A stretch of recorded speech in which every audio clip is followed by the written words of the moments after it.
우리가 로마서 1과 오늘 그 내용은요. 로마서 1장 1절에서 17절까지 내용입니다. 우리가 지난주에 전체적인 16장까지 순서를 볼 때 이 로마서 1장 1절에서 17절까지는요.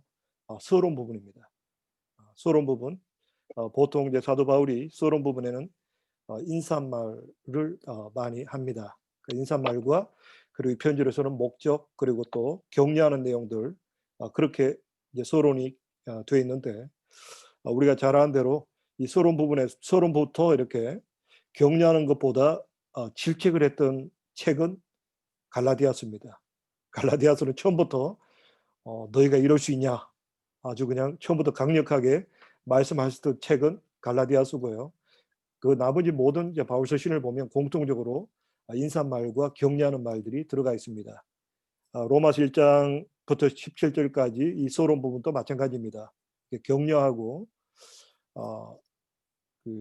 또 서론적인 인사말 정도가 이렇게 기록되어 있습니다. 그래서 일과 그 소제목을 보시면 복음을 부끄러워하지 않는다. 복음을 부끄러워하지 않는다. 왜 이렇게 주제를 이렇게 잡혔을까요?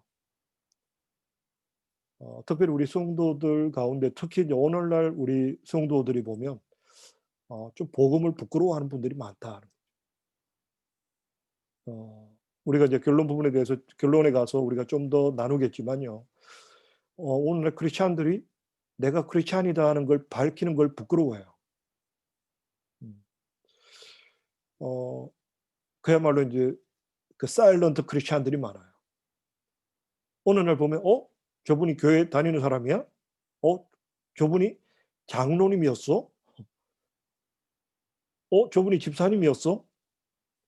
왜냐하면 숨어서 있는 분들이 많아요. 근데 왜 그런 일이 벌어질까? 거기에 대해서 어쩌면 이 서론 부분에서 잘 밝히고 있다고 생각됩니다. 첫째는요, 우리가 복음이 뭔지를 잘 모르는 분들이 있어요.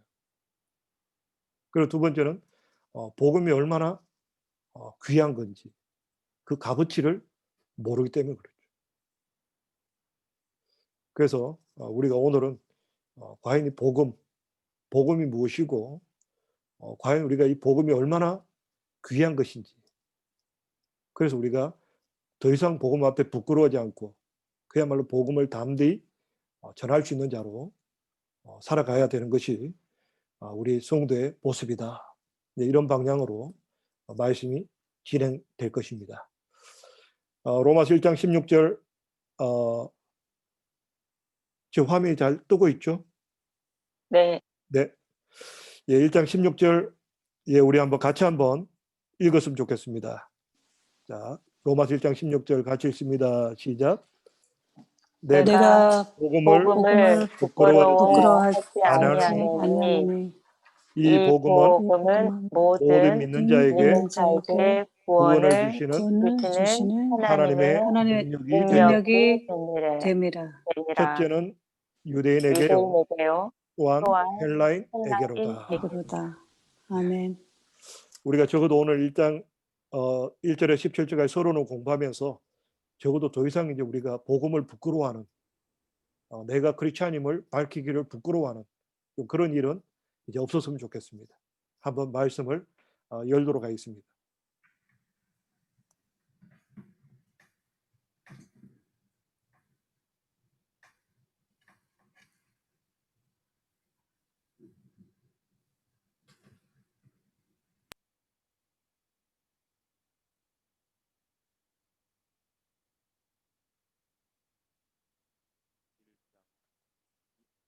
자, 한번 우리 로마서 1장 1절에 17절까지 같이 한번 눈으로 보고 귀로 듣도록 하겠습니다.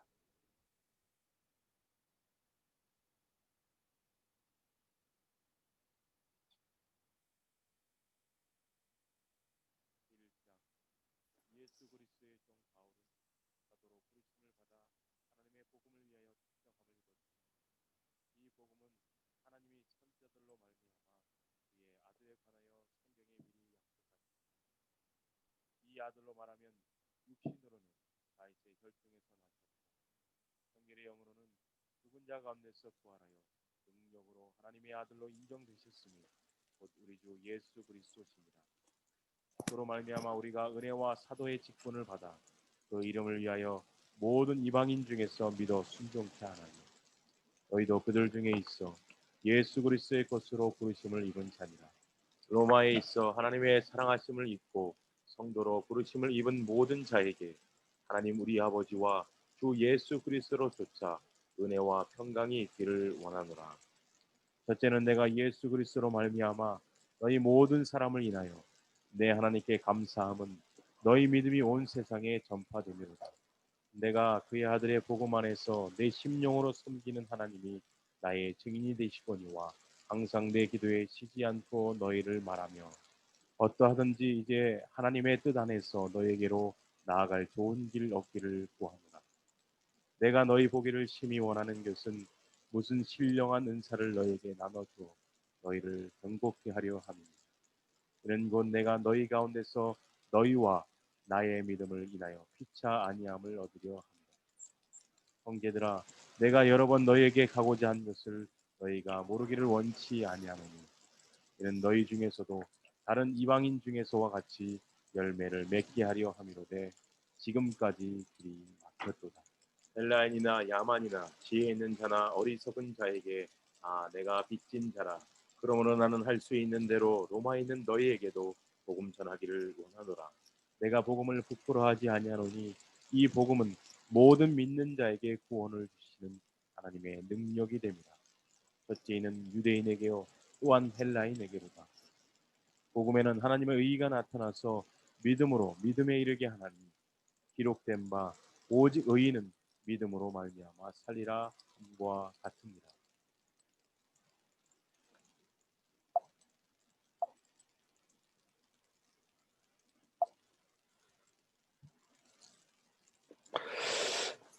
어떻게 그 성경 읽기가 들리셨죠? 네. 네네. 자, 뭐 첫 번째 우리가 매 과마다 10문제를 놓고 들어가는데요. 특별히 그 첫 번째 문제부터 보도록 하겠습니다. 첫 번째 문제는요. 1절에서 바울은 자신을 어떻게 소개하고 있습니까? 세 가지를 말해 보십시오. 라고 되어 있습니다.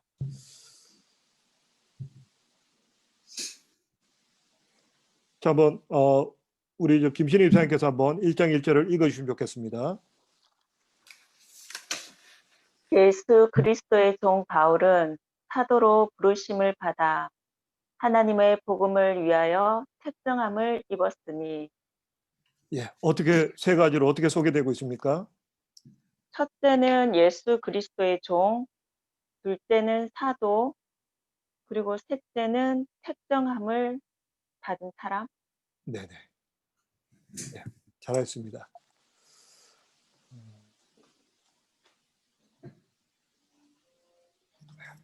특별히 보면 이제 세 가지로 소개되고 있죠. 예수 그리스도의 종, 그리고 사도로 부르심을 받았다. 그리고 복음을 위하여 택정함을 구별됨을 받았다라고 소개하고 있습니다. 특별히 이제 각 그 바울 서신의 특징을 보면 본인에 대한 소개를 하고 있을 때 가장 많이 사용했던 것이 사도로 부르심을 받았다. 사도, 어파솔. 이 사도가 또 사도는 그럼 사도는 어떤 사람을 사도라고 부르느냐 하면 예수님의 어떤 그 사역 동안에 함께 동참했던 그야말로 산정인이 되는 사람들, 예수님의 사역에 동참했고 실질적인 역사적인 예수님과 동행했고 그분의 뜻을 전하라고 하나님께 부르심을 받았던 사람들. 그래서 12사도, 그래서 예수님의 12제자를 12사도라 부릅니다. 자, 근데 왜 사도 바울이 이 사도라는 말에 대해서 모든 서신마다 사도로 부르심을 받았다. 사도로 부르심을 받았다. 이 내용을 기록했냐면 아까 조금 전에 제가 말씀드린 대로 사도란 것은 역사적인 예수님과 동참했던 사람들이에요. 근데 사도 바울은 예수님하고 전혀 역사적인 예수님하고 만남이 없었어요. 그래서 고린도 교회에서 왜 네가 무슨 사도냐? 너가 예수님 생전에 다닐 때 예수님을 역사적인 예수님과 함께 동행하고 그 뜻을 전하는 사람이 사도인데 너는 예수님하고 전혀 연관이 없지 않느냐?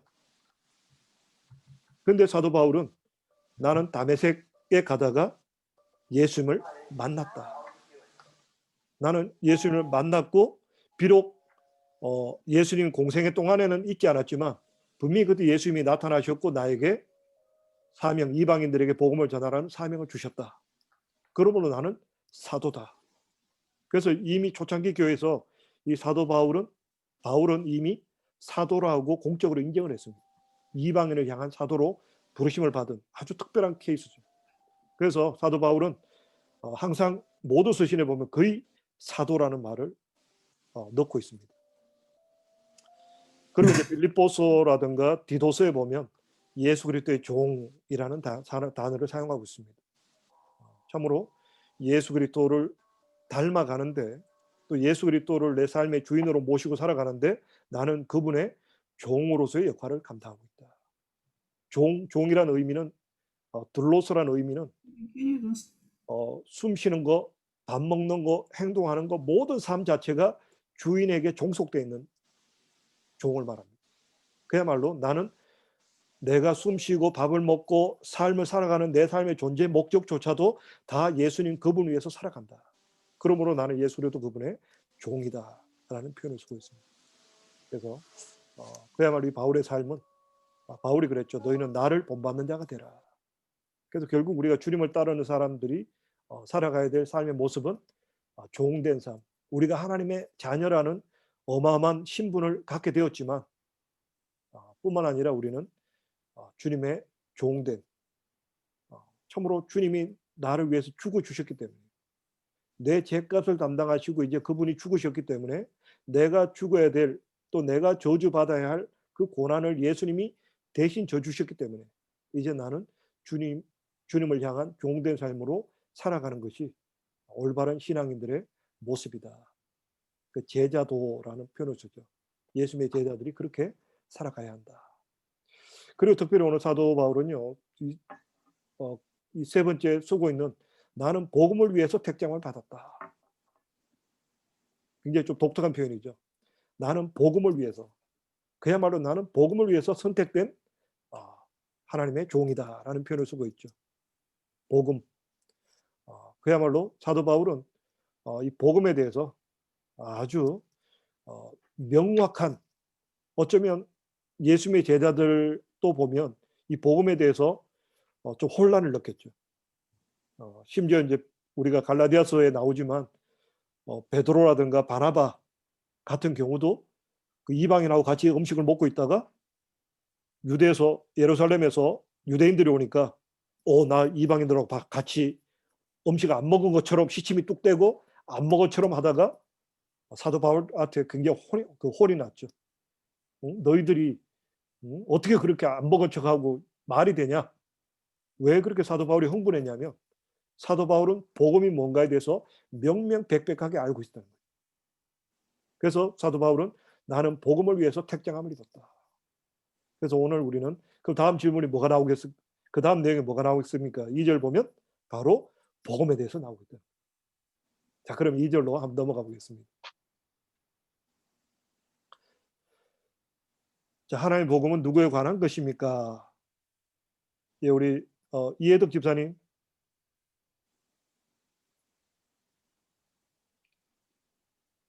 하나님의 복음은 누구에 관한 것입니까?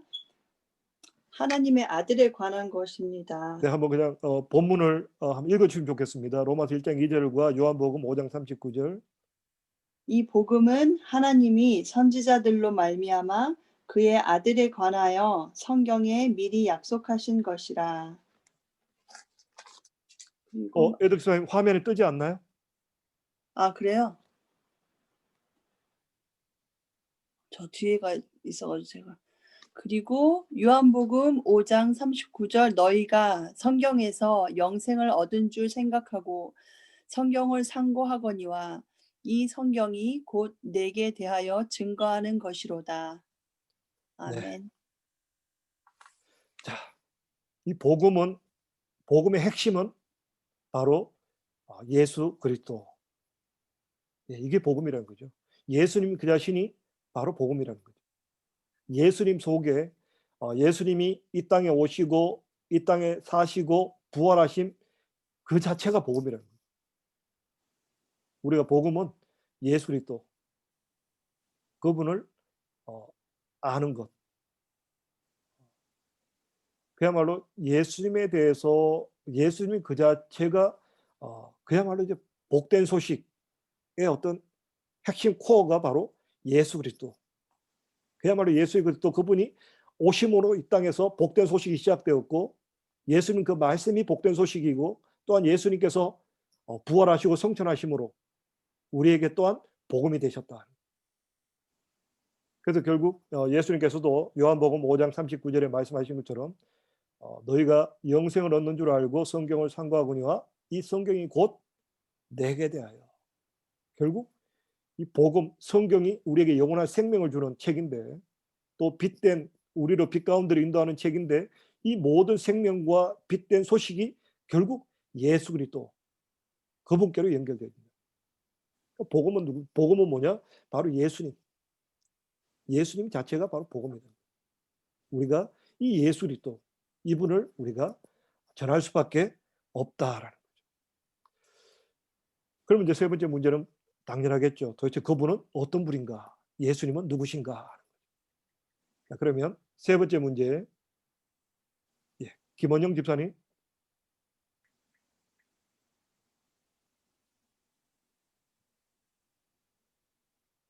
예수님은 어떤 분인지 말해 보십시오. 육신으로는 다윗의 혈통에서 나셨고 영으로는 죽은 자 가운데서 부활하여 능력으로 하나님의 아들로 인정되신 분입니다.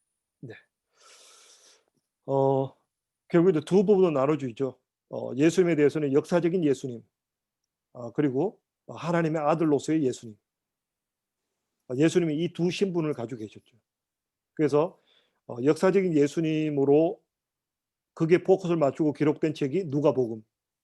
그리고 예수님의 신성에 대해서 포커스를 맞추고 기록된 책이 요한복음이죠. 자, 육신으로는 다윗의 혈통. 이미 성경에 약속되어 있죠. 다윗에게 너의 후손으로 말미암아 너의 후손의 나라가 영원할 것이다. 그 다윗에게 주어진 약속이죠. 다윗의 혈통에서 나셨고 그리고 성결의 영 어떤 예수님의 신성에 대해서는 죽은 자 가운데서 부활하여 능력으로 하나님의 아들로 인정되셨다. 그래서 결론이 뭡니까? 바로 우리 주 예수 그리스도. 그래서 우리는 예수님에 대해서 우리 주 예수 그리스도 이 속에 다 들어가는 거죠. 그분은 주 되신다. 이 주님이라는 표현은 구약에서는 오직 하나님께만 해당되는 거예요. 온 세계 만물을 통치하시는 통치자. 예수님은 온 세계 통치자가 되신다. 그리고 예수 이 말은 역사적인 예수님이 이 땅에서 계실 때 이름이 예수였죠. 우리를 구원할 자. 역사적인 예수님. 다윗의 혈통으로 나시고 육신을 입고 이 땅에 오셨던 그 예수. 그리고 그리스도. 이 그리스도의 말은 히브리 말로 메시아. 헬라어로 그리스도고 히브리 말로 메시아. 메시아란 말은요.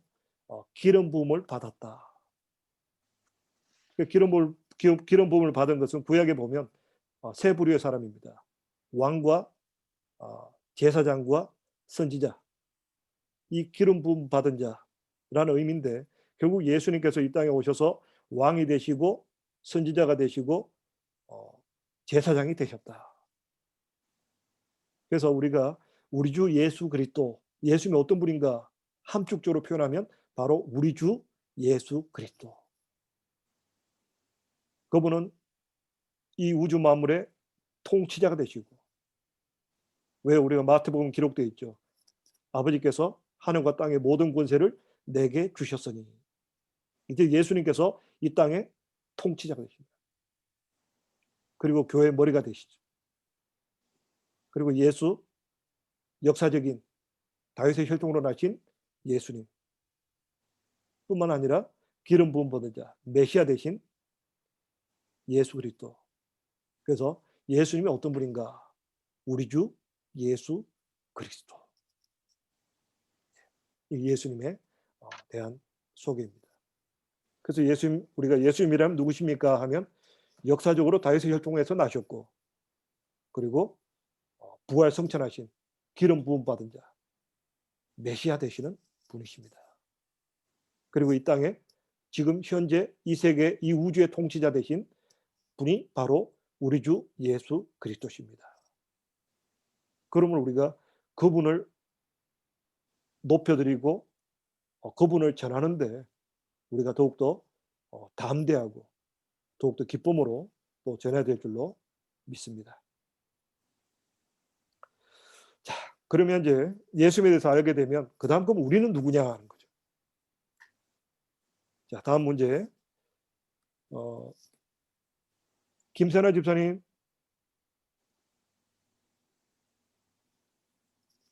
예, 문제하고 성경 구절을 읽으시면 좋겠습니다.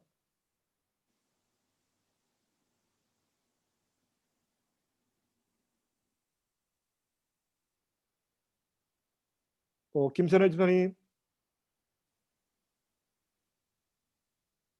죄송합니다. 네네. 아이들 수업하고 같이 있어서 네네네. 로마에 있는 그리스도인을 바울은 어떻게 부르고 있습니까? 하나님의 사랑하심을 입고 네, 그냥 로마서 성도로 1장 7절 한번 읽어주시면 좋겠습니다. 부르심을 입은 그 자. 답을 이야기하려고 하지 마시고요. 그냥 구절을 한번 읽어주시면 좋겠습니다. 구절을 읽을까요? 네네. 로마에 있어 하나님의 사랑하심을 입고 성도로 부르심을 입은 모든 자에게 하나님 우리 아버지와 주 예수 그리스도로 조차 은혜와 평강이 있기를 원하노라. 아멘. 자, 오늘 그 로마에 있는 그리스도인들을 부를 때 하나님의 사랑을 입고 성도로 부르심을 입었다라는 표현을 쓰고 있죠. 예, 하나님의 사랑하심을 입고 성도로 부르심을 입었다. 이건 굉장히 좀 놀라운 사실인 것이요.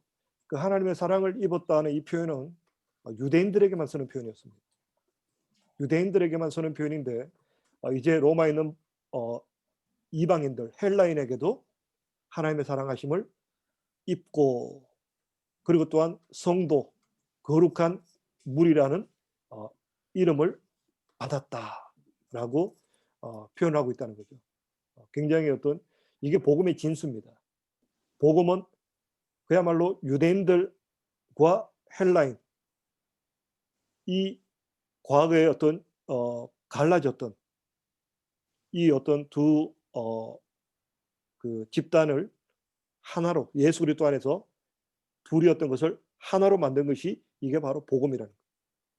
그래서 하나님의 사랑을 입고 성도로 부르심을 받았다. 사도 바울의 놀라운 표현입니다. 자, 그리고 5번째 문제 보도록 하겠습니다. 유진희 집사님.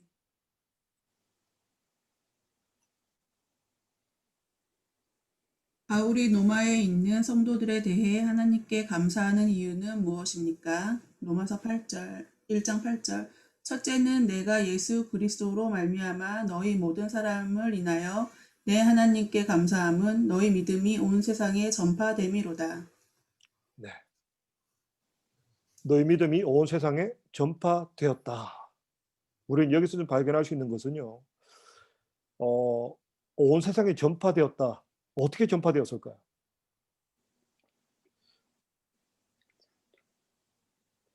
그야말로 우리가 너희 믿음이 온 세상에 전파되었다 이 의미 속에 발견할 수 있는 것은 뭐냐면요. 그들의 삶을 통해서 증거되어졌다는 거죠. 데살로니가 전서도 보면 그렇고요. 너희 믿음이 온 세상에 전파되었다는 것은 삶의 열매로 보여졌다는 거죠. 복음이 전해졌는데 어떻게 온 세상에 전파되냐? 예수님 말씀하신 것처럼 너희 착한 행실로 말미암아 하나님께 영광을 돌리게 하라. 너희 믿음이 온 세상에 전파되었다는 것은 그만큼 로마에 있는 교회가 실천적이고 객관적인 신앙생활을 했다라는 거죠. 그래서 이 복음에는 반드시 삶이 따라가야 된다. 세상 사람들이 저 사람 예수 믿고 나더니 뭔가 변화가 있어. 저 사람 예수 믿더니 뭐가 바뀌었어. 그런 모습들을 가지고 너희 믿음이 온 세상에 전파되었다. 너희 믿음이 세상 사람들에게 보여졌다. 이것은 어쩌면 굉장히 당연한 거예요. 사람이 뉴 크리에이션이 됐는데 완전히 사람이 바뀌었는데 옆에 사람이 못 느낀다면 그게 오히려 이상한 거죠. 거듭났는데 이제 사람이 죽고 거듭났는데 근데 사람이 안 바뀌었다면 그게 더 이상한 거예요. 뭔가 우리가 예수 인격적으로 만나고 나면 말도 바뀌게 되고요. 생각도 바뀌게 되고 행동도 바뀌게 됩니다. 이게 복음의 힘이에요. 예수를 만나고 나면 인격적으로 만나고 나면 바뀔 수밖에 없어요. 만약에 내가 바뀌지 않는다. 전혀 내가 바뀌려는 생각조차 안 든다. 그런 경우는 진짜 내가 믿음이 있는가를 한번 자기 자신 한번 테스트 해보랍니다. 우리가 예수를 인격적으로 만나고 나면 변화될 수밖에 없어요. 그야말로 성령께서 내 안에 오시고 나면 죄에 대해서 민감해지고요. 올바른 삶을 살아야겠다는 그 생각이 굉장히 나를 이끌어가게 되고 또 하나님에 대한 천국에 대한 그 소망 때문에 우리가 바뀔 수밖에 없어요. 그래서 너희 믿음이 온 세상에 전파된 것을 인해서 너희가 복음이 참 제대로 들어갔다. 그래서 내가 참 감사한다. 그렇게 기록되고 있습니다. 다음 6번째 이수야 권사님.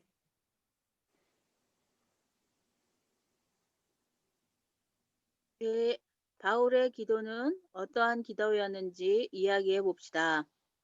로마서 1장 9절에서 10절 말씀. 내가 그의 아들의 복음 안에서 내 심령으로 섬기는 하나님이 나의 증인이 되시거니와 항상 내 기도에 쉬지 않고 너희를 말하며 어떠하든지 이제 하나님의 뜻 안에서 너희에게로 나아갈 좋은 길 얻기를 구하노라.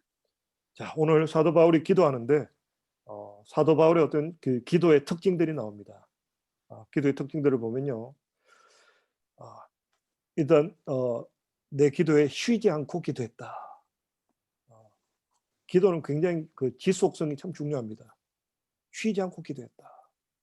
좀 기도하다가 말아버리고 그것이 아니라 끝까지 기도는 우리의 기도가 응답받는 기도의 특징 가운데 하나는 뭐냐면요. 끝장을 내셔야 됩니다. 기도의 끝장을 보셔야 돼요. 좀 기도하다가 말다가 되면 되고 말면 말고 하나님 안 들어주시는가 봐. 별로 하나님 원하시지 않는가 봐. 지레짐작하지 마시고 끝장을 보고 기도하셔야 돼요. 그 사도 바울은 기도하니까 어땠습니까? 끝장을 보고 기도하니까 하나님이 내 은혜가 내게 족하다. 이제 그만 기도해도 된다. 우리가 내가 원하는 게 이루어지지 않더라도 하나님이 분명하게 하나님의 뜻을 알게 하십니다. 그러므로 우리가 기도할 때 끝장 보는 기도를 하셔야 돼요. 쉬지 말고 끝장 보는 기도, 응답 받을 때까지 기도하는 게 참 중요하다. 그리고 두 번째 보니까 하나님의 뜻 안에서, 이게 참 중요해요. 로마로 가는 것이 내 뜻이 아니라는 거죠. 항상 우리의 기도의 중심은 내가 하나님 뜻 안에 있는가. 우리가 응답받지 못하는 기도의 두 가지 특징이 있죠. 첫째는 기도하지 않으니까 못 받는 거예요. 하나님이 분명히 우리에게 복을 주시기를 예배해 놓으셨는데 복을 주실 때 반드시 구하라 라고 명령하셨어요. 왜 그렇습니까? 하나님은 우리와 친교하기를 기뻐하셔요. 하나님께서 하나님의 성품이 나타날 때 하와를 만드실 때 하나님의 성품이 나타나죠. 하나님께서 아담을 만들어 놓으시고 하나님이 천지 창조하실 때 모든 것이 좋았더라. 보시기에 좋았더라. 보시기에 좋았더라. 보시기에 좋았는데 딱 처음으로 안 좋았던 게 뭐냐면 아담이 독차하는 것이 보시기에 좋지 않았다. 하나님의 기본 성품이 뭐냐? 더불어 함께 사는 걸 기뻐하시는, 함께 있는 걸 좋아하시는. 요즘 제가 또 고양이를 보면서 많이 생각을 합니다. 우리 집 고양이가 좀 약간 좀 개고양이과라서 항상 옆에 있는 걸 좋아해요. 참 보면서 참 하나님께서 참 우리와 함께 있는 걸 참 원하시는구나. 고양이를 보면서 많이 생각합니다. 하나님 우리와 함께 있는 걸 참 좋아하세요. 근데 우리가 하나님께 언제 나갑니까? 급해야 나가고 어려워야 나가고 힘들어야 나가요. 그래서 우리 삶에 고통이 많은 거예요. 그래서 우리가 그냥 하나님께 늘 나가면 어떻습니까? 그러면 우리 삶의 어려운 시간들이 많이 단축되겠죠. 그래서 우리가 하나님께 계속해서 나가는 거, 그게 참 중요한데, 그래서 우리가 인생 가운데 응답받지 못하는 것은 이유는 첫째가 기도하지 않기 때문에, 둘째는 기도하긴 하는데 내 정욕을 위해서 기도하는 게 잘못됐다. 기도할 때 응답받는 기도, 능력 있는 기도의 특징은 하나님 뜻 안에서. 항상 사도 바울의 생각은 항상 하나님의 뜻 안에서 머물렀습니다. 항상 성경 안에서 하나님의 뜻 안에서 이제 복음이 전 세계에 전거되는 것이 하나님의 뜻이고, 그리고 로마로 가는 것이 하나님의 뜻이라고 믿고 내가 하나님의 뜻 안에서 너에게 나아갈 좋은 길 얻기를 구한다. 이 좋은 길이라는 것은요, 결국 하나님의 뜻 안에서 구하는 길이 좋은 길입니다. 우리가 기도할 때 우리 자녀 건강하게 해주시고 지혜롭게 해주시고 좋은 대학 가게 해주시고, 물론 그게 다 부모로서 당연히 좋은 뜻을 가지고 있지만, 그러나 우리가 하나님 뜻 안에서 우리 자녀가 하나님의 영광을 위해서 쓰임받는 인생을 살아갈 수 있도록 도와주옵소서. 그 안에서 건강해야 되고, 그 안에서 지혜로워야 되고, 그 안에서 하나님께서 그 길을 열어가셔야 됩니다. 근데 하나님 뜻 안에 있지 않다면 오히려 우리 자녀들의 잘됨이 저주가 될 수 있다. 우리가 대표적으로 쓰는 표현이 있죠. 사기꾼들이 머리가 좋은 사람일까요? 나쁜 사람일까요? 머리가 좋은 사람들이에요. 지혜가 없으면 차라리 사기꾼이 안 됐을 텐데. 그때 제가 구체적인 그 경험이 있었는데, 그때 이제 이수야 권사님, 조선주 집사님 그 태권도장 하실 때 영국 분 한 분이 골반이 심하게 틀어지셔가지고 그 조수 집사님이 특별히 이제 기도해달라고 부탁을 해서 기도를 했습니다. 근데 하나님께서 은혜 주셔서 그분이 이제 골반이 뒤틀어져서 고생을 하셨는데 치료가 되셨어요. 그러면 치료가 되시면 참 이제 건강하게 태권도도 열심히 하시고 가정도 잘 이룰 줄 알았는데, 나중에 제가 조수 집사님한테 이야기 들어보니까 그분 생각나서 그분 잘 계신가 물어봤더니 바람이 났대요. 그래서 참 그분은 차라리 좀 몸이 불편하고 아픈 게 그게 오히려 축복이었다 하는 좀 생각을 했습니다. 그래서 우리가 좋은 길이라는 것은요, 하나님 뜻 안에서 하는 게 좋은 길. 그래서 항상 우리는 어떤 일을 할 때, 기도할 때, 어떤 우리의 기도 제목이 있을 때 이게 진짜 어떤 하나님 뜻 안에 있는 것인가? 내가 아무리 좋은 생각을 가지더라도 이게 하나님 뜻 안에 있는가? 그것을 먼저 물어서 이게 하나님 뜻이라는 확정과 확신이 있을 때, 그때 기도하는 것이 올바른 기도 제목이라는 거예요. 그래서 사도 바울은 로마를 위해서 기도할 때 쉬지 않고 기도했다. 그리고 하나님 뜻 안에서 좋은 길을 얻기를 기도했다라고 그렇게 되어 있습니다. 다음에 7번째 보도록 하겠습니다.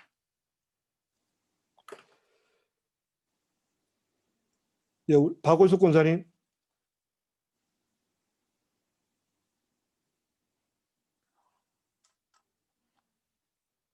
예, 박월숙 권사님.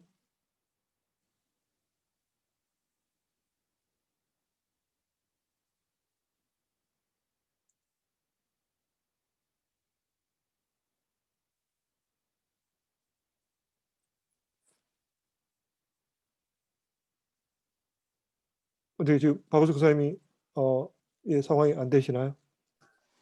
소리를 뮤트로 해놓으셔가지고. 아, 예, 예.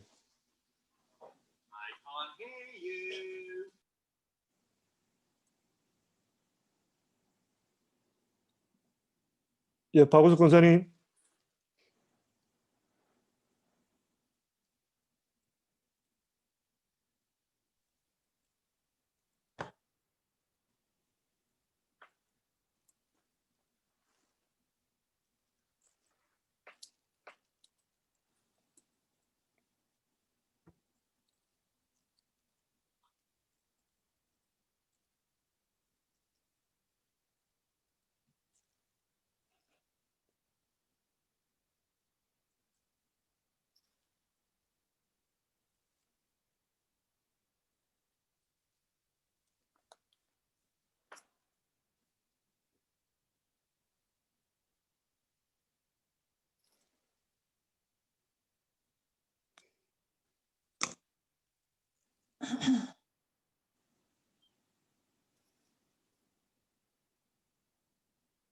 들리세요? 네, 잘 들립니다. 근데 화면이 잠깐만요. 바울이 로마에 있는 성도들을 보기 위한 목적 또는 이유는 무엇입니까?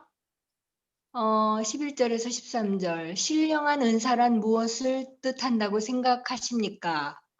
11절에서 13절 읽을까요? 그러면 네네.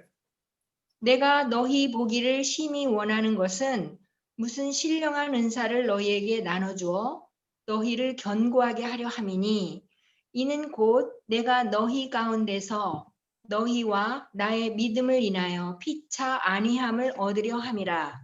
형제들아, 내가 여러 번 너희에게 가고자 한 것을 너희가 모르기를 원치 아니하노니 이는 너희 중에서 다른 이방인 중에서와 같이 열매를 맺게 함이로되 지금까지 길이 막혔도다. 아멘. 목적은요. 네. 신령한 은사를 나눠주어서 우리의 믿음이 견고케 하려 하고요. 또한 우리 성도들의 믿음을 피차 아니하게 하게 함이며 또한 우리에게 열매 맺기를 원하시기 때문에 그게 네네. 목적 아닐까요? 네, 맞습니다. 네. 예. 특별히 사도 바울은 그 신령한 은사를 너에게 나눠줘서 또 신앙을 견고케 하고 또 열매가 맺히고 그 일을 통해서 피차 나도 너희를 통해서 힘을 받기를 원하고 너희도 나로 말미암아 또 열매 맺는 또 귀한 모습이 되기를 원한다 라고 했는데요.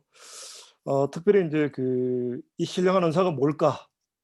여기에 대해서 사실은 굉장히 또 의견이 많이 분분합니다. 우리가 근데 성경은 이제 성경으로 해석하라는 부분이 있습니다. 그래서 신령한 은사에 대해서 특별히 이제 은사주의 쪽에 계신 분들은 굉장히 이걸 또 많이 집착을 하세요. 뭔가 좀 그래서 이게 신령 은사를 나눠준다 이제 파티션이라는 표현을 쓰는데 가서 은사를 좀 나눠달라. 그러니까 실제로 제가 영국 교회 우리 왈톤 지역의 목사님들 모임에 가서도 왈톤 교회 목사님들이 이렇게 저에게 이제 안수기도 해달라, 안수기도 해서 신윤사를 좀 이렇게 파티션 이렇게 나눠달라 해서 기도를 해 드린 적도 있습니다. 그런데 우리가 그 성경 전체로 보시면 이 신령한 은사에 대해서 이제 두 가지 의미가 있다고 생각됩니다. 첫째는 보면 복음 그 자체에서 주는 은혜와 축복이 있다는 거예요. 그 복음 그 자체가 복음 그 자체에서 이미 우리가 그 말씀을 통해서 주어지는 이미 은혜가 있고 축복이 있다는 거예요. 그 복음의 은혜와 축복 이게 첫 번째 이제 의미가 될 수 있을 것 같고 두 번째는 그야말로 이제 성령의 은사. 왜냐하면 이 초대 교회에서는 굉장히 많은 은사가 나타났습니다. 그래서 그 에베소 교회도 그랬고요, 고린도 교회도 그랬고 굉장히 많은 이적들과 기사가 나타났다는 거죠. 그런 의미로 보면 이걸 꼭 무조건 은사다. 또 아니면 그냥 복음을 통해서 오는 은혜와 축복이다. 이걸 두 개를 나누기보다는 이 두 가지가 다 포함되어 있다라고 보는 것이 올바른 해석이라고 봐집니다. 그래서 사도 바울이 가고자 하는 것은 복음에 대해서 더 깊이 나눔을 통해서 이 복음이 주는 은혜와 축복뿐만 아니라 영적인 은사도 나타남을 통해서 성도들이 신앙의 어떤 확신, 또 신앙의 영적 성장에 도전을 주기를 원했다라고 해석하는 것이 정확한 해석이라 봐집니다. 그래서 피차 아니함을 얻으려 합니다. 이게 굉장히 중요한 의미라고 생각됩니다. 우리 항상 신앙은 피차예요. 서로 상방, 원웨이가 아니라 투웨이라는 거죠. 우리가 성도 간에 내가 사랑을 하면 내가 손해냐? 내가 용서를 하면 내가 손해냐? 아니라는 거죠. 용서하는 자가 복이 있고 나누는 자가 복이 있다는 거죠. 받는 자는 받는 대로 복이 있고 또 전하는 자는 전하는 자도 복이 있고 우리가 하나님의 말씀을 이렇게 나누면 나눌수록 서로 피차 이치하들 위로가 되고 힘이 된다. 이게 성도의 교제의 특징입니다. 성도 간의 교제하면요, 참 서로 간정하고 은혜를 나누면 서로 위로가 되고 서로 힘이 되고 서로 용기가 됩니다. 그래서 우리가 모이기에 힘쓰라. 그 성도들은 자꾸 모여서 용기를 주고 힘이 되어지고 그런 모습을 통해서 우리가 열매가 맺히는 그런 모습으로까지 나아가는 것이 우리 성도의 모습이다. 그렇게 보시면 좋겠습니다. 자, 이제 점점 서론의 이제 결론 부분에 점점 접근하고 있습니다. 조문경 집사님. 바울이 로마에 있는 성도들에게도 복음 전하기를 원하는 이유로서 자신은 어떤 자라고 말하고 있습니까? 당신은 이런 생각을 해본 적이 있습니까? 헬라인이나 야만이나 지혜 있는 자나 어리석은 자에게 다 내가 빚진 자라. 내가 복음을 전할지라도 자랑할 것이 없음은 내가 부득불할 일임이라. 만일 복음을 전하지 아니하면 내게 화가 있을 것이니로라. 답도 해야 되나요, 목사님? 네, 하셔도 좋습니다. 네. 바울은 모든 자에게 유대인이거나 아니거나 어리석은 자나 뭐 많이 배운 자나 많이 못 배운 자나 모든 자에게 복음을 전할 의무가 있는 빚진 자라고 얘기하고 있습니다. 네. 빚자. 자, 빚진 자 다른 표현을 쓰고 있습니다. 우리가 이런 생각을 해보신 적이 있나요? 나는 절대 부채가 없다. 그런데 오늘 사도 바울의 어떤 접근 방법은요, 내가 참 빚진 자다. 이 빚진 자라는 것은요, 이 빚이라는 게 참 무섭죠. 특히 이제 한국에서도 보면 뭐 제2금융권, 제3금융권에서 좀 조폭들이 많이 이 사업을 하고 있죠. 그래서 뭐 빚을 안 갚으면 뭐 심지어는 뭐 물론 영화에서 나오는 이야기지만 뭐 장기를 팔아서 갚아야 된다. 하여튼 이 빚이란 건 무섭다는 거죠. 그러니까 안 갚을 수 없는, 도저히 피할 수 없는 것이 빚이란 거예요. 그러니까 과연 우리가 빚진 자일까요? 분명히 우리는 빚진 자죠. 우리가 예수님 은혜로 하나님의 자녀가 되었습니다. 일단 예수님께 빚진 자죠. 뿐만 아니라 이 복음이 우리에게 들어오기까지 얼마만한 많은 핏값이 들어간지 모릅니다. 수많은 성도들의 핏값으로 말미암아 우리에게 주어진 것이기 때문에 우리 또한 이 빚을 갚기 위해서 당연히 이 복음을 전하는 자로 살아야 한다. 그래서 빚진 자, 사도 바울의 어떤 그 열정, 참 우리도 이 마음을 품어야 될 줄 압니다. 이 복음에 대해서 우리는 당연하다. 나는 만세전부터 택함을 받은 하나님의 자녀이기 때문에 나는 택함을 받아서 복음을 받았기 때문에 당연하다. 아니란 거예요. 이 복음이 오기까지 예수님의 십자가 보혈의 피부터 시작해서 얼마나 수많은 피가 흘러서 이 복음이 내게 들어온 거예요. 공짜가 아니라는 거예요. 특별히 영국도 보면 그렇죠. 영국도 보면 그 두 여왕이 있었을 때가 가장 영국이 피를 많이 흘릴 때. 헨리 8세가 죽고 나서 메리 여왕이 왕이 되었을 때 그 헨리 8세가 만약에 헨리 8세가 없었다면 영국 역사에 그 많은 그 뭐랄까 역사 소재가 없어졌을 것이다 할 만큼 헨리 8세가 여러 가지 일을 많이 만들었고 저질렀던 어쩌면 오늘날의 트럼프 같은 그런 어떤 왕이었습니다. 그 중에 대표적인 게 뭐냐면 그 정략 결혼이 싫어가지고 자기가 사랑하는 여자와 결혼하기 위해서 종교를 바꿔버렸습니다. 그동안의 종교는 하나밖에 없었습니다. 캐톨릭이죠. 캐톨릭이었는데 캐톨릭이 싫어가지고 이혼하기 위해서 종교를 바꾼 것이 성공회입니다. 성공회라는 어떤 종파를 하나 새로 만들었어요. 근데 첫 번째 딸 헨리 8세가 죽고 나서 첫 번째 딸 메리 여왕이 됐는데 이 메리 여왕이 이혼당했던 왕비의 딸이에요. 스페인에서 온 왕비 딸이니까 무슨 소리냐? 캐톨릭 그 성공회 다 죽여야 된다. 해서 성공회 그리고 나머지 뭐 바프티스트, 장로교 다 죽였습니다. 그러고 나서 이제 정신병으로 죽었다 그러죠. 너무 많이 사람이 죽이다 보니까 정신병에서 죽고 나서 그 다음에 그 여동생 엄마가 다른 여동생이 여왕이 됐는데 바로 엘리자베스 여왕이 왕이 되고 나니까 자기 아버지가 자기 엄마랑 결혼하기 위해서 만든 종교가 성공회입니다. 그러니까 당연히 성공회로 돌아가요. 그래서 또 캐톨릭을 또 다 죽입니다. 캐톨릭을 다 죽이고 뿐만 아니라 오직 성공회밖에 없다 해서 침례교도 또 죽이고 장로교도 죽이고 그래서 어쩌면 피해 메리보다 엘리자베스 1세 여왕이 죽인 크리스찬이 더 많았다라는 표현을 써요. 그러니까 이렇게 수많은 피를 통해서 이 복음이 증거되어졌죠. 우리나라만 해도 얼마나 많은 피를 통해서 홍선대원군이 얼마나 많은 선교사와 크리스찬들을 죽였는지 모릅니다.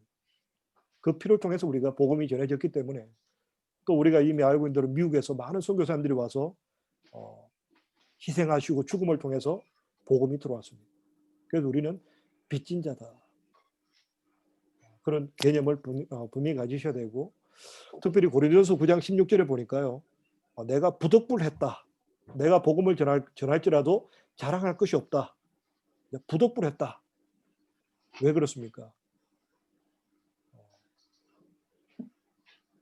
이 빚진 자라는 개념과 아울러서 내 안에 계신 성령께서 하게 하시는 거죠. 내가 만약 복음을 전하지 않으면 내 안에 계신 성령께서 힘들어 하시니까 내가 힘든 거예요. 나를 위해서라도 복음을 전할 수밖에 없어요. 우리가 크리스찬이 되고도 내가 만약 복음을 전하고자 하는 마음이 없다면 뭔가 우리 신앙에 근본적으로 병들어 있다. 복음을 전하지 않으면 내가 화가 있다. 뭔가 내가 이 복음을 전하지 않으면 뭔가 마음이 불편해지고 답답하고 힘듦이 있어야 해요. 이게 복음의 힘입니다. 성령께서 내 안에 계시면 그야말로 내 안에 예수로 충만해 있으면 이 예수를 전하지 않고는 견딜 수 없는 이 마음이 우리 성도들에게 있어야 한다. 그래서 성령 충만, 예수 충만. 내가 예수로 충만해 있으면 성령 충만해져 있으면 예수로 충만해지고 예수로 충만해지면 전하지 않고는 견딜 수 없는 이게 우리 성도의 삶의 모습이 돼야 된다.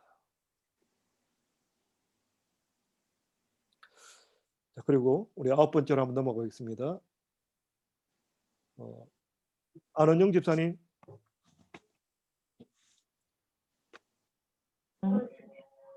바울이 복음을 부끄러워하지 않는 이유는 무엇입니까? 16절. 당신은 복음에 대해 어떤 생각을 가지고 있습니까?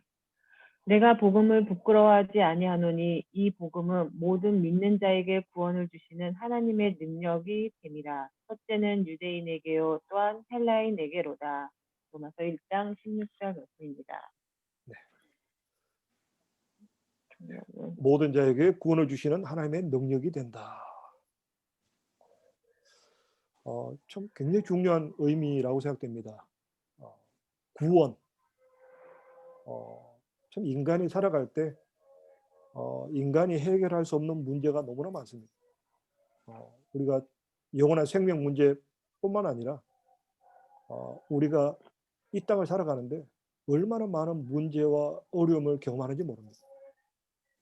그야말로 이 땅에서 우리가 이 땅을 살아갈 때 더군다나 올바로 정직하게 바르게 살아가려고 하면 이 땅이 너무너무 어렵습니다. 그래서 세상은 점점 더 악해지고 세상은 점점 더 속고 속이는 자가 많아지는 것이 지금 우리가 사는 세상이라는 거예요. 근데 우리가 이 땅을 살아갈 때 정직하게 바르게 올바르게 살아갈 수 있는 힘의 근원이 어디 있느냐? 바로 구원을 주시는 하나님의 능력이 있기 때문이다. 이 구원이란 거 세상은 소망이 없습니다. 심지어 부모라도 자식을 책임져 줄 수가 없어요. 우리가 남에 대해서 책임져 줄 수 없을 뿐 아니라 내 인생짐에 대해서도 누군가 내 인생짐을 해결해 줄 수 있는 그런 존재는 세상에 없다는 그게 세상입니다. 세상이 그렇게 만만하지 않다는 거예요. 세상에 좋은 일만 있는 게 아니라는 거예요. 너무나 힘들고 어렵고 고통스럽고 피하고 싶고 그런 일들이 우리 인생을 너무나 힘들게 만들고 특히 저희 어머님이 이제 이번에 가서도 뵙고 나니까 그러더라고요. 나이가 드니까 이렇게 비참한지 몰랐다. 그러니까 잘못한 것도 하나도 없는데 나이 들었다는 죄 때문에 병원에 가서도 사람 대접 못 받고 어디 가서도 인간적인 대접을 못 받는. 병원에 가도 누가 옆에 이렇게 보정 서는 사람이 있어야 되는. 우리라고 뵐 수 있겠습니까? 우리도 나이 들면 그렇게 돼요. 어떤 우리 인생이 참, 그 어머님의 결론이 그거였어요. 참 인생이 참 서글프다. 참 인생 한평생 살아간다는 게 참 서글프다. 참 어떻습니까? 인생이 참 어렵잖아요. 인생 아무도 우리 도와줄 사람 없어요. 인간이 우리에게 도울 수 있는 것은 내가 잘 되고 좋을 때는 얼마든지 주변에 사람들이 많이 있지만 심지어 우리 그렇잖아요. 긴 병에 효자 없다.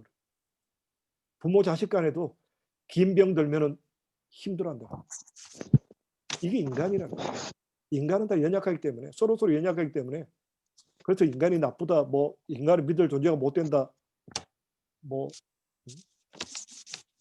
그냥 그렇게 머무른다고 해서 우리 인생 문제가 해결되는 거 아니라는 거죠. 근데 뭡니까? 구원을 주시는 하나님의 능력이 있다는 거죠. 우리 인생 모든 문제를 해결해 주시는 하나님의 능력이 이 복음 안에 들어가 있다는 거예요. 복음 안에 우리의 영원한 생명, 풍성한 삶, 능력 있는 삶, 기쁨, 평안, 이 모든 것이 들어가 있다는 거예요. 그래서 우리는 복음을 부끄러워하지 않을 수 있다는 거예요. 인간이 인간답게 살아갈 수 있는, 인간이 행복할 수 있는 유일한 길은 이 구원을 주시는 하나님의 능력이 있어야 되고 이게 바로 복음이라는 거예요. 세상의 소망은 이 복음밖에 없다는 거예요.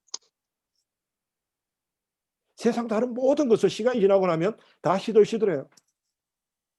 아무리 나를 사랑하시고 도와주시는 부모님이 있어도 부모님도 연로하고 세상을 떠나시는 거예요. 아무리 사랑하는 형제가 있다 그래도 아무리 내가 돈이 있다 하더라도 내가 아무리 건강이 있다 하더라도 시간이 지나면 다 없어지는 거예요. 그야말로 들의 꽃과 같은 인생이란 것이 들의 꽃과 같다. 아름답게 피어서 이쁘다 하지만 바람 불고 장마가 지고 나면 다 사라져 버리는, 그게 인생이라는 거예요. 진짜 인생의 진정한 구원은 뭘까? 진짜 내가 인생에 있어서 구원 받을 수 있는, 뭔가 인생에 있어서 새로워지는, 뭔가 진짜 좋은, 진짜 인생에 진짜 좋은 게 있을까? 허무하고 허무하다, 헛되고 헛되니 헛되고 헛되다, 아무것도 없다. 진짜 아무것도 없느냐? 세상에 진짜 우리에게 소망이고 기쁨이고 능력이 되는 것이 없느냐? 아니다는 거예요. 있다는 거죠. 그게 바로 복음이라는 거예요. 우리가 예수 그리스도 안에 있을 때 내게 능력 주시는 자 안에서 내가 모든 것을 할 수 있다로 바뀌는 거예요. 왜요? 이게 복음의 능력이에요. 우리가 예수 그리스도 그분을 붙잡는 이유가 뭡니까? 우리에게 구원을 주시는 하나님의 능력이 되는 거예요. 우리가 어떤 상황이 있다 할지라도, 우리가 무엇을 한다 할지라도 하나님이 우리와 함께 하시고 우리 삶을 책임져 주시고 우리에게 영원한 생명을 주시는 그 하나님의 능력이 복음 안에 있다는 거예요. 세상 사람들이 왜 힘들어합니까? 이 복음을 듣지 못하고 이 복음을 알지 못해서 힘든 거예요. 이 복음만이 우리 인생의 모든 문제를 해결할 수 있는 유일한 열쇠가 된다는 거예요. 그래서 사도 바울은 내가 이 복음을 전하지 않을 수 없다. 왜? 모든 믿는 자에게 구원을 주신 하나님의 능력이 되기 때문에. 믿기만 하면, 예수 그리스도를 믿기만 하면 구원을 주시는 하나님의 능력이 되기 때문에. 인생이 얼마나 한심하고 얼마나 인생이 고통스러운 인생이냐. 근데 구원을 주신 하나님의 능력이 있다. 이 모든 인생의 고통에서 해결될 수 있는, 근본적인 인생의 문제가 해결될 수 있는 유일한 길이 있다. 바로 예수 그리스도. 이것이 바로 복음이라는 거예요. 이것밖에 없다는 거예요. 왜 사도 바울이 죽음의 고비에서도 복음을 전하지 않을 수 없느냐? 이 복음이 없이는 인간다울 수 없다는 거예요. 인간이 행복할 수 없다는 거예요. 인간이 삶 가운데 참된 의미가 없다는 거예요. 복음밖에는 답이 없다는 거예요. 인생의 답은 복음밖에 없다는 거예요. 이게 복음이에요. 이거밖에 답이 없어요. 세상에 답 없어요. 권력이 있으면, 힘이 있으면, 돈이 있으면 인생의 문제가 풀릴 것 같습니까? 아니요. 오늘 아침에도 뉴스가 나왔습니다. 이건희 회장이 결국 2년 반 그 실형받고 감옥에 들어갔습니다. 돈 있어도 안 돼요. 돈 있어도 죄 지으면 감옥 들어가야 되는 거예요. 뭐 내가 지금 건강이 평생 갈 것 같습니까? 한순간에 무너집니다. 내가 지금 가지고 있는 행복이 영원할 것 같습니까? 어느 날 다 사라져요. 아무리 내 사랑하는 사람들도 시간이 지나면 다 헤어져요. 우리 인간 삶의 근본적인 기쁨, 근본적인 소망, 근본적인 행복, 영원한 생명, 이 모든 것은 복음 안에 들어가요. 예수 그리스도 안에 있는 거예요. 예수 그리스도 안에 있는 거예요. 이게 정답이에요. 이거 외에는 답이 없어요. 우리가 인생의 이 고통 문제를 해결할 수 있는 방법이 없어요. 아무리 발부둥 치고 힘을 쓰고 노력한다고 해도 답이 안 나와요. 산에 들어가서 아무리 머리 깎고 돌을 닦아도 답이 안 나와요. 뭐 아무리 금식하고 뭐 무슨 별 어떤 방법을 다 동원해도 예수 그리스도밖에 답이 안 나와요. 예수 그리스도로 말미암아 하나님의 능력이 내게 임하는 것밖에는, 하늘의 평안이 내게 임하는 것밖에는, 하늘에서 부어지는 이 놀라운 은혜를 경험하기 전에는 인생에 답이 안 나와요.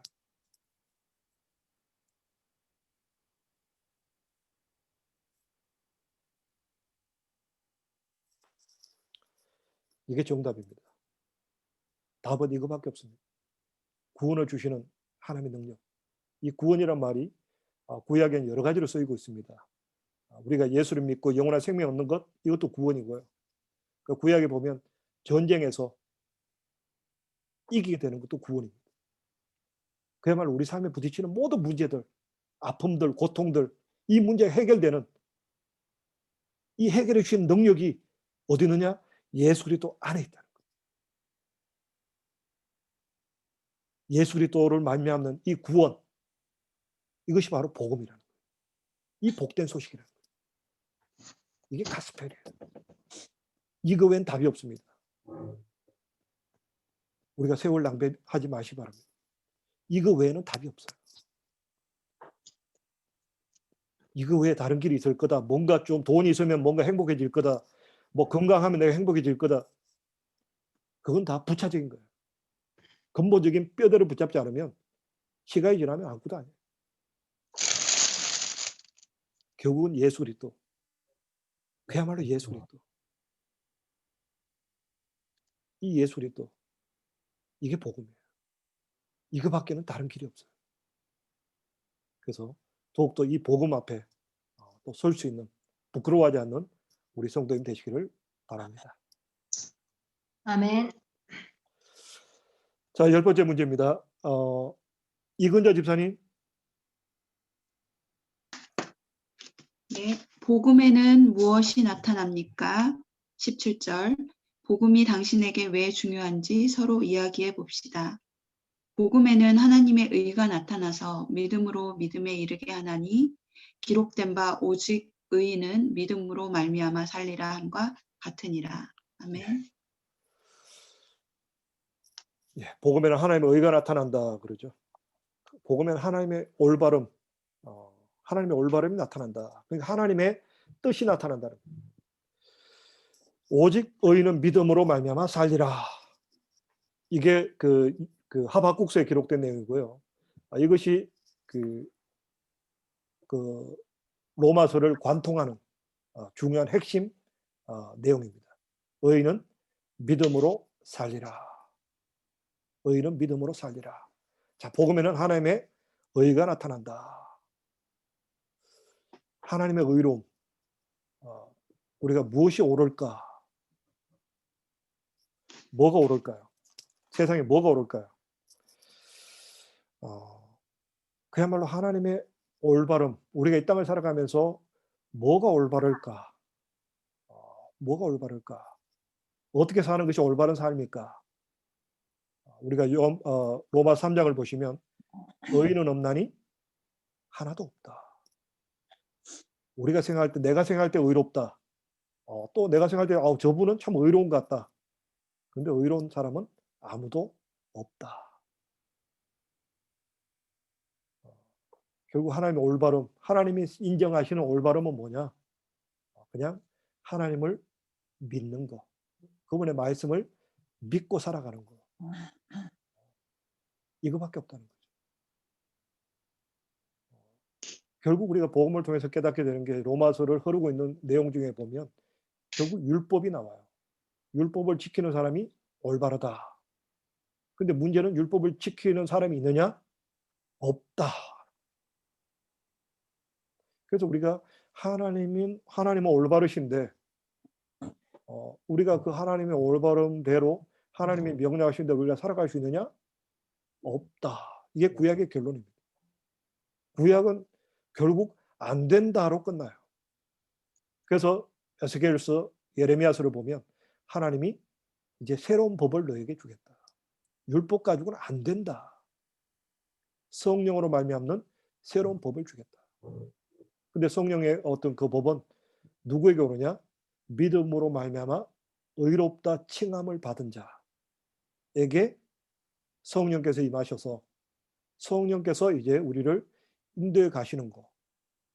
우리가 이제 믿음으로 하나님께서 의롭게 해주시는, 의롭다 인정해 주시는 그 믿음으로 사는 사람이 의로운 거지. 그럼 통해서 또한 우리가 이제 믿음으로 믿음에 이르게 한다.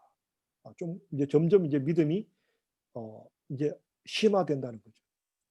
우리가 하나님 앞에 우리가 의롭다 할 사람 아무도 없는데 그렇지만 우리가 더욱더 믿음으로 살아갈 때 하나님의 의에 가까워지는 삶을 살아갈 수 있다라는 거죠. 결국 복음은 하나님밖에 답이 없다. 율법 가지고는 안 된다. 우리 인간의 노력 가지고, 우리 힘 가지고는 안 된다. 그럼 하나님께서 올바르다는 것은 어떻게 나타나냐? 결국 믿음으로 나타난다. 그래서 우리가 3장을 보시면 4장에 보시면 아브라함이 하나님의 말씀을 믿음에 하나님께서 그것을 의로 여기셨다. 믿음으로 말미암는 의, 올바름, 이것밖에 답이 없습니다. 그러니까 결국 우리는 믿음으로 말미암아 하나님의 의에 더 가까이 나가는 삶을 살아가게 된다. 우리가 그냥 예수를 믿음으로 하나님의 자녀라고 칭함을 받게 되지만 이 칭함에서 이제 점점 더 예수님을 닮아가는 거. 이게 성화라 그러죠. 칭의, 성화. 이 단계를 살아가는 것이 우리 성도의 삶이다. 그래서 우리가 복음에는 무엇이 나타나느냐? 이제 예수 그리스도를 믿음으로 말미암아 의롭게 되는 것이고 이제 점점 더 예수 그리스도를 닮아가는 거. 결국 그것이 하나님의 의를 이루는 유일한 길이다. 그래서 예수님이 침례를 받으실 때 침례 요한이 예수님 왜 이러십니까? 내가 침례를 받아야지 예수님 왜 침례를 받으십니까? 할 때 예수님이 그러셨죠. 이렇게 해서 하나님의 의를 이루는 것이 옳도다. 하나님의 의라는 것은 하나님이 옳다고 생각하시는 것은 의인으로서 죄인을 대신해서 죽음에 이르는 것. 이까지 나아가는 것이 하나님이 원하시는 올바름이다. 우리의 믿음은 그까지 나가야 돼요. 나 하나 믿고 예수 믿고 구원받는 것으로 끝나는 것이 아니라 이제 나로 말미암아 거룩한 영향력이 나타나고 나로 말미암아 하나님의 나라가 확장되고 나로 말미암아 하나님을 알게 되는 하나님에 대한 소문이 나지는 것.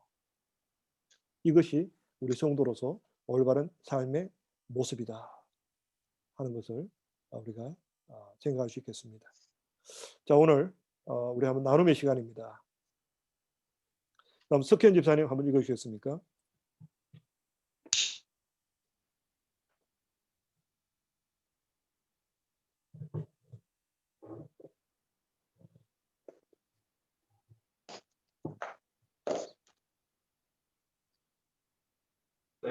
죄송합니다.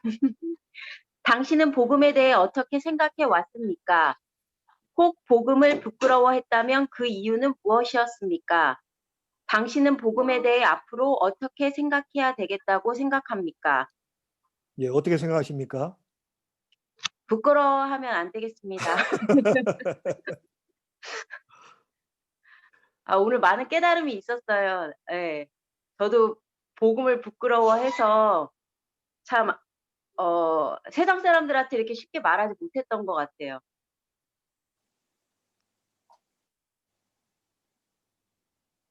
앞으로 부끄러워하지 않고 복음을 이제 저부터 그 구원의 확신을 갖고 복음을 세상 사람들에게 좀 더 전하겠습니다. 네, 감사합니다. 우리 김신영 집사님. 네, 네, 이제 복음에 대해서 한번. 제가 어떻게 생각하는지요? 오늘 배운 말씀이 너무 많은데 저는 이때까지 저는 당연히 하나님이 주시는 선물이라고 생각했어요. 복음에 대해서. 하나님이 저에게 값없이 주시는 선물로 받는 거는 당연한데 내가 줘야겠다는 아까 바울의 말처럼 빚진 자의 마음은 사실 없었던 것 같아요. 그거 들으면서 내가 빚을 진 사람이 맞구나. 다시 한번 리마인드 되는 시간이었던 것 같습니다. 네, 네, 감사합니다. 한번 우리 여전대 회장님.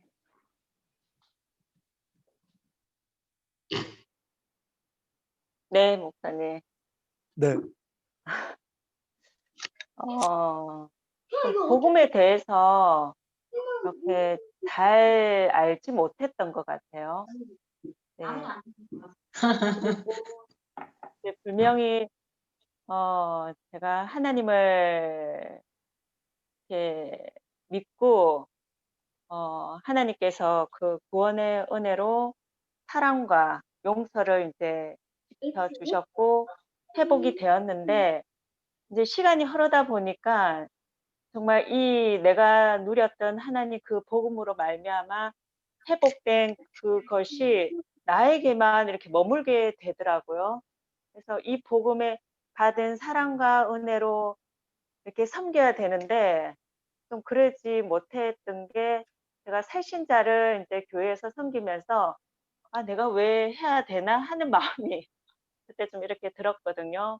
그래서 그때 인제 하나님께서 깨닫게 해 주신 것이 네가 받은 그 은혜와 사랑을 너에게만 머무는 것이 아니라 정말 복음이 필요한 사람들에게 그 복음을 전해야 된다. 그런 헌신된 마음이 있어야 된다라고 이렇게 깨닫게 해 주셨거든요. 그래서 새신자 이렇게 맡았을 때도 그런 마음으로 이렇게 하면서 이렇게 섬길 수 있었던 것 같아요. 그래서 그 복음이 나에게만 머물지 않고 정말 하나님께서는 그 복음을 전하기를 원하시는구나라고 그때 느끼게 되었습니다. 네네. 감사합니다. 우리 강항음 집사님. 네. 저는 틈 날 때마다 제 입술로 또 제 삶으로 복음을 들리나요? 네네. 잘 네. 들립니다. 네, 네. 네. 전하고 있고요. 그리고 지금처럼 제 입술로 또 제 삶으로 계속 복음을 전하겠습니다. 네. 감사합니다. 자, 우리 마지막으로 한번 홍영희 권사님 한번 좀 예.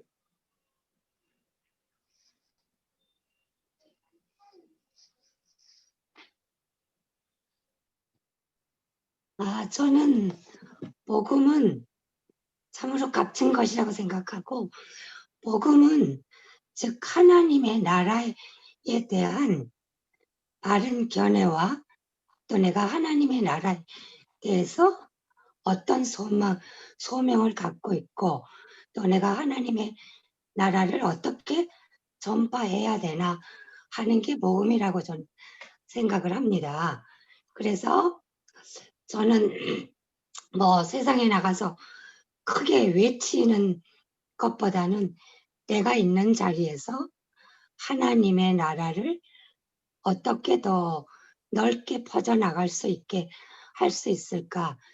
그것은 기도로도 또 중보 기도로도 또 요사이 저는 뉴스를 보거나 이런 거를 할 때 참 인간들의 그 욕심 때문에 많은 피해를 입고 있는 거를 바라보게 되거든요. 물론 재해라는 것도 있지만 이것도 우리가 하나님 나라의 확장을 위해서 우리가 기도해야 할 것들이라고 생각하고, 내가 복음을 위해서 선교지에 나가거나 내가 복음을 위해서 어떤 뚜렷한 일을 하는 것보다는 하나님 나라를 늘 생각하면서 퍼져나갈 수 있는 어떤 매개처, 즉 내가 기도할 수 있는 것, 내가 사랑할 수 있는 것, 내가 누구를 긍휼히 여길 수 있는 것, 또 예를 들어 아픈 사람들을 위하여 내가 정말 마음을 다해서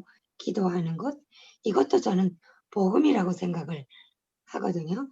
그래서 복음이라는 거를 너무 우리가 넓게 크게 생각하지 말고 내 있는 자리에서 내가 하나님 나라를 확장을 위해서 어떤 작은 일을 할 수 있을까 생각하는 거라고 생각해서 실천하려고 노력을 하고 있지만 잘 되진 않지만 열심히 노력하고 있습니다. 감사합니다. 네, 감사합니다. 임순인 권사님 네. 한번 마지막으로 말씀해 주시고 마무리했으면 좋겠습니다. 네.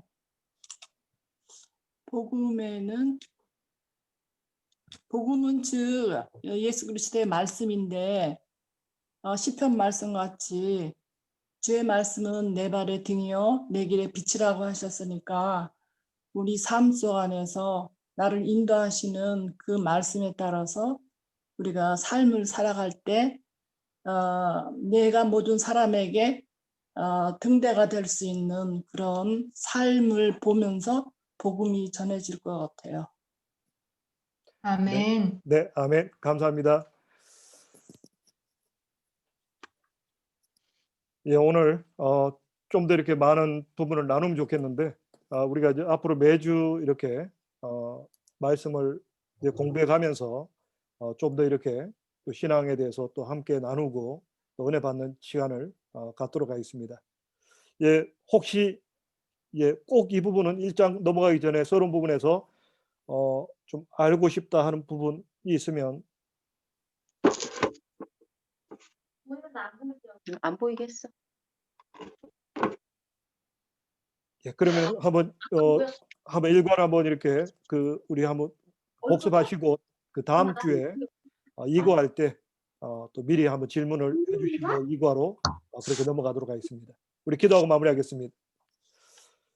고마우신 아버지 하나님 감사합니다. 오늘 우리가 로마서 1장 1절에서 17절까지 서론 부분을 가지고 복음이 무엇이고 이 참 복음, 이 존귀한 이 복음 때문에 우리가 더욱더 부끄러워하지 아니하고 담대히 살아가게 될 것을 또 우리가 빚진 자로서의 삶임을 기억할 수 있는 또 귀한 시간 되게 하심을 감사드립니다.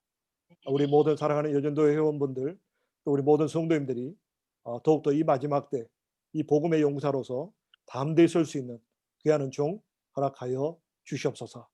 귀한 시간 함께 주님께 감사드립니다. 예수님 이름으로 기도합니다. 아멘. 아멘. 수고하셨습니다. 감사합니다. 감사합니다. 수고하셨습니다. 아멘. 감사합니다. 네, 근데 저는 화면을 틀으면 소리가 안 들려서 나중에 화면을 끄니까 소리가 좀 들리네요. 네, 왜 그럴까요? 좀 전파가 약해서 그래요. 네. 그래서 화면 안 보이게 한 거니까 이해해 주세요. 네. 저희 집에 나무가 많아서 그런 것 같아요. 네, 수고하셨습니다. 네, 감사합니다. 네, 목사님, 네네. 네네네. 저기 주일날 구역장님들하고 이렇게 나눈 그 마지막 주에 여전도에 헌신 예배가 있다는 걸 좀 이 시간을 빌어서 목사님께서 한번 이렇게 언급해 주시면 좋을 것 같아요. 네네. 우리 구역장님들과 여전도 임원들하고 의논하면서요. 우리가 그 1년에 5주가 되는 달이 4달이 있습니다. 4달이 있는데 특별히 이제 한국 교회에서는 이제 그 1부 예배, 2부 예배가 있으니까 2부 예배 때 그 각 부서별 헌신 예배를 많이 하는데 우리 영국에서는 예배가 한 밖에 없다 보니까 헌신 예배를 하기가 참 어려웠는데 그래서 우리가 5주째가 있는 그 주일날을 각 부서별 헌신 예배로 올해는 좀 드리면 좋겠다 이렇게 해서 그렇게 헌신 예배를 드릴 텐데 먼저 올해 1월 달에 5주가 있습니다. 31일 주일이 5주인데 여전도의 헌신 예배로 드렸으면 합니다.